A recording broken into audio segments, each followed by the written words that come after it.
大家好. 오늘은 이제 여성분들한테 해당되는 내용일 수도 있는데요. 여성들은 이제 얼굴이나 피부, 몸 전체 이르기까지 정말 이제 외모에 신경을 많이 쓰게 되는데, 그 중에 하나가 이제 속옷을 입을 때나 이너웨어를 입을 때마다 드는 생각입니다. 저 또한 마찬가지인데요. 이제 속옷을 입거나 이제 뭐 이너웨어를 입을 때 앞에 튀어나오는 이제 겨드랑이 살이나 또 브래지어 끈 사이로 이제 삐져나오는 등살이 정말 보기 싫어가지고 이 부분을 조금 가위로 내가 싹둑 잘라내고 싶다 이런 생각이 들 정도로 보기 싫은 부분들이 있어요. 이제 그런 것들을 제거하기 위한 이제 관리에 대해서 얘기를 해볼까 하는데, 전통적으로 많이 시행했던 이제 등 경락이 효과가 있고요. 최근에는 이제 지방 흡입술과 고주파 시술 이런 것들이 생겨나서 이제 많이 시술을 받고 있습니다. 저희는 이제 이런 지방 흡입술이나 고주파 시술을 할 수가 없기 때문에 등 경락이나 마사지 요법을 통해서 이런 삐져나오는 살들 그리고 체중 감량에 도움되는 이제 마사지 요법을 통해서 체형 관리를 할 수가 있는데요. 이제 이런 체형 관리는 어떻게 보면 이제 나의 몸을 조각조각 조금 부분적으로 가꿀 수 없을까에 대한 개념에서부터 출발이 되어서 이제 바디 성형술이라는 개념으로 착안이 되었고요. 전통적으로 이렇게 등 경락이나 마사지 요법 같은 경우는 오랜 시간 동안 스테디 제품으로 이제 사랑받아왔던 이제 효과 있는 서비스인데, 최근에는 이제 지방 흡입술이나 고주파 시술에 밀려서 조금 주춤한 경향들도 있고 또 좀 덜 받는 추세이기도 합니다. 어찌됐든 저희는 이제 피부 관리실이기 때문에 경락밖에 할 수가 없고요. 그리고 지방 흡입술이나 고주파 시술 같은 경우는 이제 클리닉에 가셔가지고 상담을 받으시고 시술을 하시면 되고, 이제 저희는 그리고 이제 고주파 시술이나 이제 지방 흡입술을 하시더라도 나중에 또 다시 이런 바디 경락을 받으러 오시는 분이 있거든요. 결국은 이제 어떤 시술이라고 하더라도 완벽한 건 없는 것 같아요. 그래서 이거를 병행하는 방법인데, 이제 서두에 말씀드렸다시피 이런 체형 관리를 하는 방법은 이제 시술과 이런 바디 요법, 체형 관리로 요법을 하는데, 저희는 등 경락이나 바디 마사지로 이제 한다. 이렇게 말씀을 드렸습니다. 그래서 이렇게 등 경락을 하는 이제 효과가 있을 거 아니에요. 그래서 효과를 알아보려고 하는데, 우리 여자들이 신경을 많이 쓰는 그 부분, 특히 이제, 이렇게 팔이 있고, 몸이 이렇게 있으면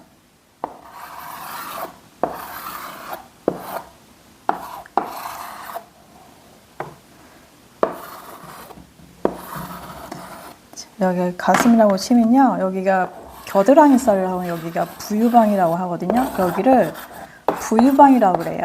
우리가 흔히 말하는 겨드랑이 살이라고 하는 거는 전문적으로 하면 부유방이라고 하는데, 이제 원래는 이 부유방이라는 거는요, 이제 의학적인 관점에서 유선이 이제 임신과 출산, 여성 호르몬에 의해서 이제 발달이 되다가 점차 이제 퇴화가 되어야 되는데, 이 유선의 뿌리가 남아 있어서 그 호르몬 주기 때마다, 여성들이 생리 주기 때마다 이 부유방이 발달해가지고 똑같이 이제 커지는 경향이 있고요. 가슴이 하나 더 달려있는 그런 느낌이 들어서 이 부유방이 삐져나오는 것들을 싫어하시는 분들이 있거든요. 이제 이런 것들은, 부유방이 심한 분들은 저희 관리실에서 당연히 관리 못하는 건데요. 이런 것들은 외과적으로 이제 시술을 받아야 되는 상황인데, 이렇게 심한 거 말고는 이제 조금씩 삐져나오는 이런 살들을 말하는 거고요. 이 겨드랑이 요 사이사이에 림프가 이제 흘러요. 그래서 겨드랑이는 림프의 통로라고 해서 되게 림프절에서 상체에서 되게 중요한 부분이기도 하거든요. 그래서 등 경락의 효과가 있습니다. 자, 등 경락을 받으면요, 첫 번째 림프 순환이 개선이 돼요. 겨드랑이 부분은 여기 림프절이 모여 있다고 했잖아요. 상체에 있는 이제 주요한 림프절의 이제 집합소이기도 하고요. 이 주변이 긴장되고 뭉쳐 있으면 혈류가 정체가 되면서 방해가 되고요. 그리고 근육이 뭉쳐 있다면 당연히 아무래도 그 통로가 좁아지기 때문에 림프 순환이 잘 안 되게 되거든요. 그러면 이쪽 부분 부유방 주변에 림프가 정체가 되면서 노폐물이 원활하게 배출되지 않아서 이게 붓는 효과가 생기거든요. 그러면서 같이 노폐물도 쌓이게 되고 살이 찌게 되면서 이제 겨드랑이 살이 이제 삐져나오는 원인이 되기도 하고요.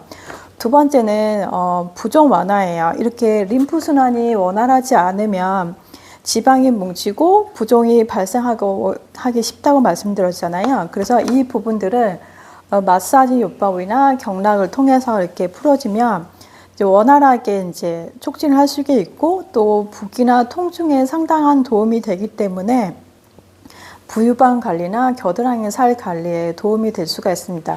이쪽 부위는 워낙 아픈 부위이기 때문에요. 경락을 하시더라도 조금 약하게 하셔야 되고요. 림프 마사지를 하시면 더 좋으신데 림프 마사지를 하지 못하시는 이제 원장님들 같은 경우는 그냥 최대한 압을 뺀 다음에 되게 스무스하게 부드럽게 마사지를 해주시면 부종 완화나 림프 순환의 개선이 될 수가 있고요.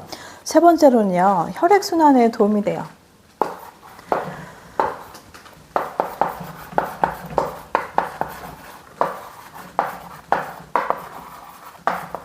네.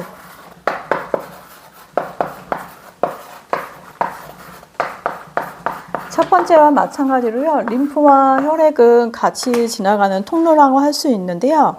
어쨌든 이 마사지를 하게 되면 전반적으로 혈액순환이 혈류가 이제 개선하는 효과가 있고 신체 조직에 산소와 영양 공급을 전달해주는 통로이기 때문에 조금 시원한 느낌도 들 수 있고 또 뭉쳐져 있는 근육들을 풀어줄 수 있어서 조금 피로 회복에 상당한 도움이 주고요. 그리고 네 번째로는 이 근육의 긴장을 약화를 시켜주기 때문에요.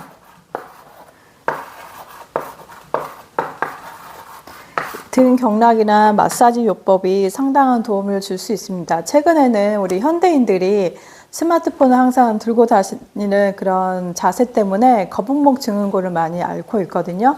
저뿐만 아니라 목이나 어깨 등 자세들이 이렇게 구부정한 상태로 되어 있어서 상당한 피곤한 상태이고 경직되어 있어서 림프가 당연히 뭉쳐질 수밖에 없고요.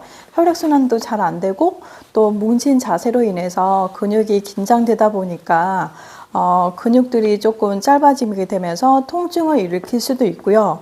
그리고 이제 목 디스크나 이런 팔이나 어깨에 근육이 이제 원활하게 잘 움직이지 않는 그런 증상이 나타날 수도 있고 이런 이제 디스크 증상이 나타날 수 있고 되게 등이 뻣뻣하게 피곤한 증상을 나타낼 수 있는데 이런 경락이나 마사지를 하게 되면 순환을 시켜주면서 뭉친 근육들을 이제 풀어주면서 또 거기 붙어 있는 지방도 감소해주는 역할을 해주기 때문에 등 경락이나 마사지 요법이 이 부유방이나 겨드랑이 살에 이제 도움이 된다고 알려져 있습니다. 실질적으로 저희 이제 피부 관리실이나 에스테틱에서도 등 경락을 하시는 원장님들이 많이 계시는데요. 여성분들은 많이 아실 거예요. 여성분들은 이런 살 때문에 관리를 하시는 분도 계시고 또 피곤하고 힘들어서 하시는 분도 많이 계시는데 두 가지가 이제 결합되어 있는 목적이 많고요. 남성분들 같은 경우는 오로지 그냥 피로 회복, 뭐 통증 완화 이런 목적으로 하시는 분들이 많은데 여성분들 같은 경우는 만약에 살도 찌고 피로 회복도 됐고 또 자세를 조금 교정하고 싶다 이런 생각이 드시면 이런 등 경락이 조금 도움이 되고요. 또 옆에 있는 이런 부유방이나 등살 같은 데도 관리를 받게 되면 아무래도 뭉쳐있는 이제 근육도 풀어주고 근육을 완화시켜주면서 거기 안에 정체되어 있는 노폐물들이 빠져나가면서요. 또 이렇게 피부를 만져주잖아요. 그러면 이제 지방이 어느 정도 이제 말랑말랑해지면서 연소해주는 그런 효과가 있기 때문에 살 빠지는데도 어느 정도 이제 도움을 받을 수가 있습니다. 어찌됐든 이렇게 등 경락을 하는 거는 이제 보조적인 요법이고요. 이제 체중 감량을 하려면 이제 기본적인 원칙 다 알고 계시죠? 식사 조절, 그리고 운동 당연히 하셔야 되고요. 이게 보조적인 방법으로 등 경락을 하시면 좋겠고, 만약에 시술을 받는 분들이라고 하더라도 지방 흡입술을 하시거나 고지파 시술을 하신 분들도 일정 시간이 지나면 또 이렇게 마사지로 하시면 더 효과를 많이 받을 수가 있거든요. 그래서 어떤 시술이라고 하더라도, 어떤 체중 감량을 하더라도 한 가지 방법으로 완벽할 수는 없는 것 같아요. 그래서 여러 가지 방법들을 섞어서 이제 병행을 하시면 각각의 좋은 점들을 이제 시너지 효과를 얻어서 더 조금 괜찮은 몸을 만들 수 있는데 도움을 줄 수 있다고 생각이 듭니다. 이제 부족한 강의 들어주셔서 감사드리고요. 여러분의 구독과 좋아요, 알림 설정은 컨텐츠를 만드는 데 힘이 되고 있습니다. 이상으로 벨라였습니다. 좋은 하루 되세요. 大家都今天快乐，再见，谢谢，감사합니다.